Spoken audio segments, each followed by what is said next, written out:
Hello friends, जय हिंद। स्वागत है आपका करियर एसएससी में। आज हम लोग बात करेंगे प्रमुख आंदोलन एवं घटनाएं समझौते में। सेकंड क्लास होगी ये हमारी। इसमें आपको आंदोलन, आपको सारी ये सब मिलेगी। ठीक, तो चलते हम लोग स्टार्ट करते हैं। पहला हम लोग देखेंगे कि राष्ट्रीय आंदोलन का द्वितीय चरण क्या है, 1905 से 1919 ईस्वी तक क्या रहा। ठीक है, स्टार्ट करते हैं। बंगाल विभाजन 1905 में हुआ। ठीक, इसके विषय में महत्वपूर्ण तथ्यों के विषय में क्या है कि गवर्नर जनरल लॉर्ड कर्जन का काल 1899 से 1905 भारत में ब्रिटिश साम्राज्यवाद का उच्चतम बिंदु था। इसके विभिन्न प्रशासनिक कार्यों में सर्वाधिक विवादित कार्य बंगाल विभाजन रहा, जो राष्ट्रवाद पर किया गया एक प्रच्छन्न प्रहार था। नेक्स्ट, कि तत्कालीन बंगाल प्रेसिडेंसी में बंगाल, बिहार व उड़ीसा शामिल थे। अंग्रेजों ने बंगाल विभाजन का मुख्य कारण प्रशासनिक असुविधा बताया। नेक्स्ट, कि वास्तविक रूप से बंगाल विभाजन का कारण बंगाल में उत्पन्न राष्ट्रीय चेतना को नष्ट करना था। यह विभाजन धार्मिक आधार पर किया गया था। पश्चिमी बंगाल हिंदू बहुल और तथा पूर्वी बंगाल मुस्लिम बहुल क्षेत्र था। नेक्स्ट, बंगाल विभाजन द्वारा लॉर्ड कर्जन कांग्रेस एवं स्वतंत्रता आंदोलन का दुर्बल बनाना था तथा मुस्लिम संप्रदायवाद का उभरना चाहता था।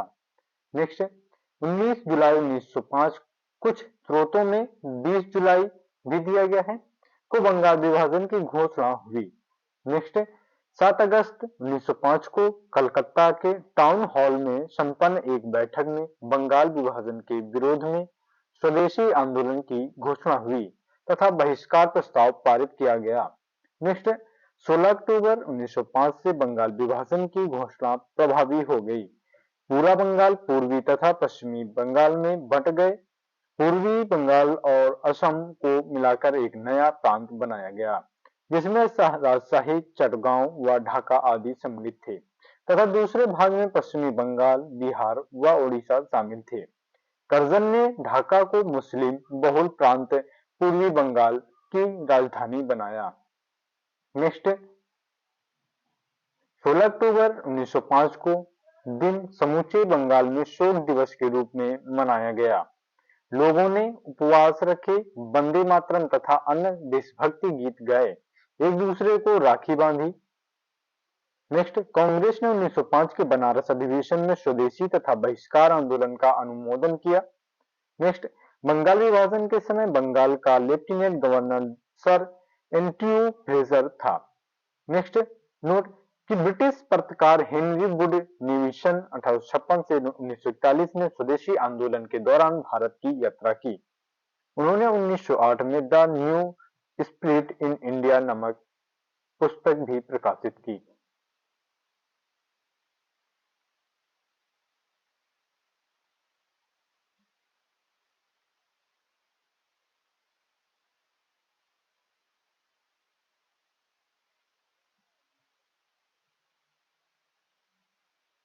नेक्स्ट, गुरुदेव रविन्द्रनाथ टैगोर ने आंध्र प्रदेश के मदनपल्ली में बेसेंट थियोसॉफिकल कॉलेज में फरवरी 1919 में राष्ट्रगान का बांग्ला से अंग्रेजी में अनुवाद किया था।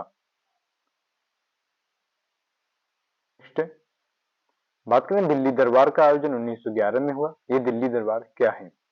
12 दिसंबर 1911 को दिल्ली में इंग्लैंड के सम्राट जॉर्ज पंचम एवं महारानी मैरी के स्वागत में दिल्ली दरबार का आयोजन किया गया। इस समय भारत का वायसराय लॉर्ड हार्डिंग था। नेक्स्ट, इस आयोजन में 1905 में हुए बंगाल विभाजन को रद्द किया गया। साथ ही कलकत्ता की जगह दिल्ली को भारत की राजधानी घोषित किया गया। नेक्स्ट, बंगाल विभाजन को रद्द करने के उपरांत उड़ीसा और बिहार को बंगाल से पृथक कर दिया गया। असम में सिलहट को मिलाकर एक पृथक प्रांत के रूप में गठन किया गया। नेक्स्ट, दिल्ली दरबार की बात करें तो ब्रिटिश औपनिवेशिक शासन के दौरान 3 बार राजकीय दरबार दिल्ली दरबार का आयोजन किया गया, जिनका विवरण निम्नवत है। प्रथम दिल्ली दरबार लॉर्ड लिटन के कार्यकाल में सन 1870 में हुआ। में प्रथम दिल्ली दरबार का आयोजन किया गया। इसमें इंग्लैंड की महारानी विक्टोरिया को भारत की सामग्री घोषित करने के साथ ही उन्हें केसर-ए-हिंद की उपाधि दी गई। इसी समय दक्षिण भारत में भयंकर अकाल पड़ा, जिसमें हजारों व्यक्तियों को अपनी जान से हाथ धोना पड़ा। वहीं दूसरी ओर लॉर्ड लिटन द्वारा इस दरबार को आयोजित करने में बेशुमार धन की बर्बादी की गई। नेक्स्ट में द्वितीय दिल्ली दरबार लॉर्ड कर्जन के कार्यकाल में सन 1903 में हुआ। द्वितीय दिल्ली दरबार का आयोजन किया गया। इसके आयोजन पर पहले से कहीं अधिक भारतीय धन की बर्बादी हुई। इसके अंतर्गत इंग्लैंड के सम्राट एडवर्ड सप्तम की ताजपोशी की घोषणा की गई। वस्तुतः इसका उद्देश्य ब्रिटिश सरकार की शक्तियों का प्रदर्शन मात्र था, जिसका कोई नतीजा नहीं निकला। नेक्स्ट तृतीय दिल्ली दरबार की बात करें तो लॉर्ड हार्डिंग के कार्यकाल में हुई 1911 में गया। इस अवसर पर इंग्लैंड सम्राट जॉर्ज पंचम तथा महारानी मैरी का भारत में आगमन हुआ। नेक्स्ट नोट की ब्रिटिश पत्रकार हेनरी वुड ने सन 1856 से 1941 में स्वदेशी आंदोलन के दौरान भारत की यात्रा की। उन्होंने 1908 में the new spirit in India नामक पुस्तक भी प्रकाशित की। नेक्स्ट गुरुदेव रविन्द्रनाथ टैगोर ने आंध्र प्रदेश के मदनपल्ली में बेसेंट थियोसॉफिकल कॉलेज में फरवरी 1919 में राष्ट्रगान का बांग्ला में अंग्रेजी में अनुवाद कराया। नेक्स्ट है उग्रवादी चरण की बात करें तो 1905 से 1919 तक रहा। उदारवादी नेताओं की अनुनय विनय नौती के बावजूद जब मौलिक रूप से कुछ भी हासिल नहीं हुआ तो कांग्रेस के भीतर एक ही नया गुट जो प्रारंभ से ही उदारवादियों की नीतियों का आलोचक था उभर कर सामने आया। इस गुट को गरम दल के नाम से जाना गया। 1905 से 1906 तक कांग्रेस के भीतर इस गुट का स्पष्ट प्रभाव दिखने लगा। कांग्रेस के उग्रवादी अथवा अतिवादी कहे जाने वाले नेताओं में लाला लाजपत राय, बाल गंगाधर तिलक, पाल बिपिन चंद्र पाल तथा अरविंद घोष आदि प्रमुख थे। इन नेताओं ने स्वराज्य प्राप्ति को ही अपना प्रमुख लक्ष्य एवं उद्देश्य बनाया। नेक्स्ट गांधी की बात करें, गांधी जी का सामान्य परिचय। तो महात्मा गांधी का जन्म 2 अक्टूबर 1869 को गुजरात के एक संपन्न परिवार के पोरबंदर नामक स्थान पर हुआ था। अपनी वकालत की पढ़ाई इंग्लैंड से पूरी करने के बाद गांधी जी 1892-93 में दक्षिण अफ्रीका में व्यापार करने वाले एक भारतीय मुसलमान व्यापारी दादा अब्दुल्ला का मुकदमा लड़ने के लिए डरबन दक्षिण अफ्रीका चले गए। इस मुकदमे में इन्होंने सफलता हासिल की। इस दौरान इन्होंने दक्षिण अफ्रीका में भारतीयों के प्रति रंगभेद नीति को स्पष्ट रूप से महसूस किया।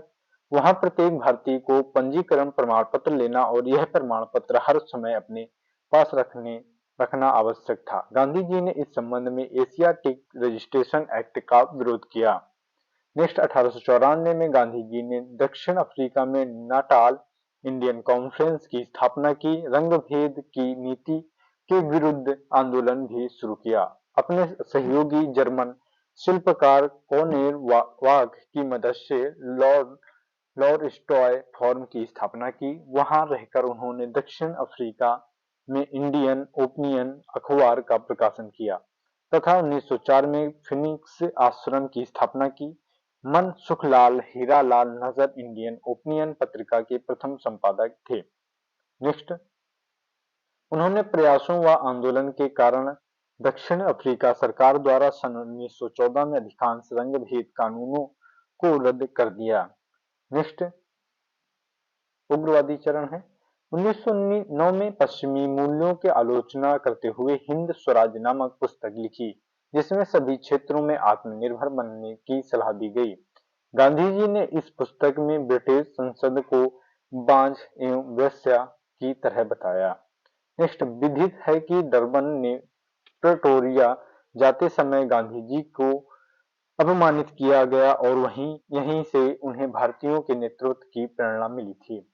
महात्मा गांधी ने गिरमिटिया चाइल्ड लेबर प्रणाली के उन्मूलन में महत्वपूर्ण भूमिका अदा की। नेक्स्ट नोट कि गिरमिटिया एचलैंड इडे चाइल्ड लेबर प्रणाली एक अनुबंध श्रम प्रणाली थी, जिसके तहत भारतीयों को श्रमिकों के रूप में विभिन्न ब्रिटिश उपनिवेशों में भेजा जाता था।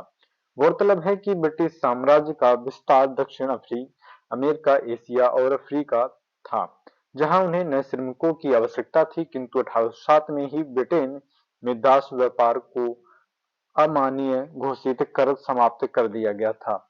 इसके अतिरिक्त 1843 में भारत में दास प्रथा को प्रतिबंधित कर देने से अनुबंध श्रम की एक नई अवधारणा इंडेंचर्ड लेबर प्रणाली का विकास हुआ। ब्रिटिश इतिहासकार ह्यू टिंगर ने गिरमिटिया मजदूरी को एक नए प्रकार की गुलामी के रूप में परिभाषित किया। नेक्स्ट, व्यक्ति का कल्याण सबके कल्याण में निहित है।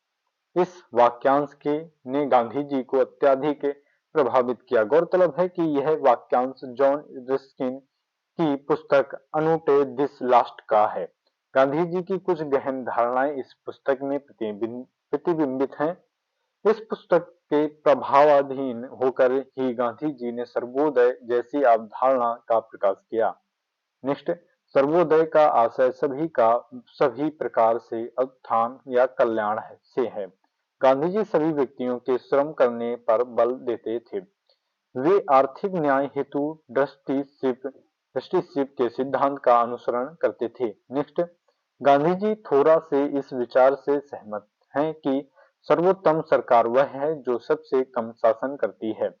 गांधी जी ने सत्ता के विकेंद्रीकरण तथा राज्य के न्यूनतम कार्य क्षेत्र का समर्थन किया। नेक्स्ट, गांधी जी धार्मिक रूढ़िवादी, धार्मिक कट्टरता एवं धर्मांधता के विरोधी हैं। उनका धर्म से आशय सभी धर्मों में अंतर्निहित मूल शाश्वत तत्व से है, जो समस्त मानवों के कल्याण का हेतु है। वे सर्वधर्म समभाव की आवश्यकता को स्वीकार करते हैं। नेक्स्ट, गांधी जी साधन एवं साध्य की पवित्रता पर बल देते हैं।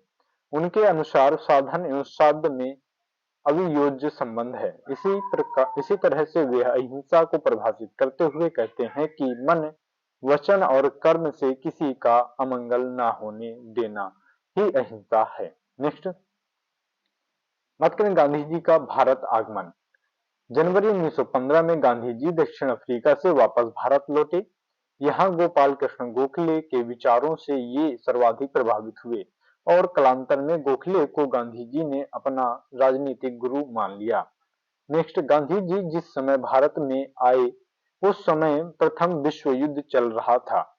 गांधी जी ने अंग्रेजों का समर्थन किया तथा भारतीयों को सेना में शामिल होने के लिए प्रोत्साहित किया, जिसके लिए उन्हें कुछ लोग सेना में भर्ती करने वाला मार्केट भी कहने लगे थे। गौरतलब है कि भारत की स्वायत्तता की शर्त पर गांधी जी ने लॉर्ड चेम्सफोर्ड की वॉर कॉन्फ्रेंस में विश्व युद्ध के लिए भारतीयों की भर्ती से संबंधित प्रस्ताव का समर्थन किया था। नेक्स्ट, बोअर युद्ध 1899-1902 के दौरान गांधी जी द्वारा किए गए कार्यों चिकित्सक सेवाएं के लिए ब्रिटिश सरकार ने 1915 में उन्हें कैंसर-ए-हिंद की उपाधि प्रदान की। नेक्स्ट, भारत आने पर गांधी जी ने साबरमती नदी के किनारे सत्याग्रह आश्रम साबरमती आश्रम की स्थापना की। इसका उद्देश्य रचनात्मक कार्यों को प्रोत्साहन देना था। नेक्स्ट, गांधी जी का भारतीय राजनीति में एक प्रभावशाली नेता के रूप में उदय उत्तरी बिहार के चंपारण आंदोलन, अहमदाबाद के श्रमिक विवाद आंदोलन तथा गुजरात के खेड़ा कृषक आंदोलन का समर्थतापूर्वक नेतृत्व करने के पश्चात हुआ। नेक्स्ट, हम लोग बात करते हैं कि भारत में गांधी जी के प्रारंभिक सत्याग्रह। तो चंपारण सत्याग्रह की बात करें तो 1917 में हुआ। इसमें बिहार के चंपारण में गांधी जी ने सत्याग्रह का पहला प्रयोग 1917 में किया। चंपारण में सत्याग्रह प्रारंभ करने के दो प्रमुख कारण थे। चंपारण में नील बागान के मालिकों द्वारा तकाबी ऋण और तिनकठिया व्यवस्था, कृषकों को अपनी जमीन में 3/20 भाग पर नील की खेती करना अनिवार्य था, के कारण किसानों की स्थिति बहुत दयनीय थी। नेक्स्ट, 19वीं सदी के अंत में जर्मनी में रासायनिक रंगों डाई का विकास हुआ। जिससे भारतीय कृषकों द्वारा उगाए गए नील की मांग ठप हो चुकी थी। परमाणुतः चंपारण के बागान मालिक नील की खेती बंद करने को विवश हो गए। यूरोपीय बागान मालिकों ने इस स्थिति का फायदा उठाया तथा लगान व गैर कानूनी वाव अतिरिक्त कर की दर मनमाने ढंग से बढ़ा दी। 1917 में चंपारण के एक किसान राजकुमार शुक्ल ने इस अवस्थिति से गांधी जी को अवगत कराया। नेक्स्ट, गांधी जी चंपारण पहुंचकर कृषकों की समस्याओं से अवगत हुए थे तथा सरकार को इस समस्या को का हल करने के लिए कहा। सरकार ने इस मामले की जांच के लिए एक आयोग की गठित किया और गांधी जी को इसका सदस्य बनाया। नेक्स्ट, गांधी जी आयोग को समझने में सफल रहे कि तिनकठिया पद्धति खत्म होनी चाहिए। गांधी जी के प्रयास से ही किसानों को अंग्रेज नील बागान मालिकों से मुक्ति मिली। चंपारण सत्याग्रह के सफल नेतृत्व के बाद रविन्द्रनाथ टैगोर ने गांधी जी को पहली बार महात्मा कहा। चंपारण सत्याग्रह में ब्रज किशोर, राजेंद्र प्रसाद, महादेव देसाई, नरहरि पारिक, जे.बी. कृपलानी, अनुग्रह नारायण सिन्हा, नजरुल हक आदि उनके सहयोगी थे। नेक्स्ट हम लोग बात करते हैं अहमदाबाद मिल मजदूरों का आंदोलन, प्रथम भूख हड़ताल 1918। तो यह आंदोलन मिल मालिकों एवं मजदूरों के बीच प्लेग योनस को होकर हुआ। वस्तुतः प्लेग का प्रकोप खत्म होने के बाद मिल मालिक इसे समाप्त करना चाहते थे, जबकि प्रथम विश्व युद्ध के कारण यदि महंगाई के चलते मजदूर इसे बरकरार रखना चाहते थे। तथ्यों की गहराई से जांच करने के बाद गांधी जी ने 35% बोनस की मांग की। नेक्स्ट, मिल मालिकों ने 20% बोनस देने की घोषणा की और यह भी कहा कि जो इसे स्वीकार नहीं करेगा उसे नौकरी से निकाल दिया जाएगा। नेक्स्ट, गांधी जी ने इससे क्षुब्ध हुए तथा उन्होंने मजदूरों को हड़ताल पर जाने को कहा तथा सारे मामले को न्यायाधिकरण ट्रिब्यूनल को सौंप दिया। न्यायाधिकरण ने भी 35% बोनस देने को कहा। नेक्स्ट, इस पूरे आंदोलन में अम्बालाल साराभाई की बहन अनुसुईया बेन गांधी जी की मुख्य सहयोगी रहीं। नेक्स्ट, ये हो गए हमारे उग्रवादी चरण में अहमदाबाद मिल मजदूरों का आंदोलन प्रमुख भूख हड़ताल तक। इसके बाद मिलते हैं नेक्स्ट वीडियो में, तब तक के लिए जय हिंद।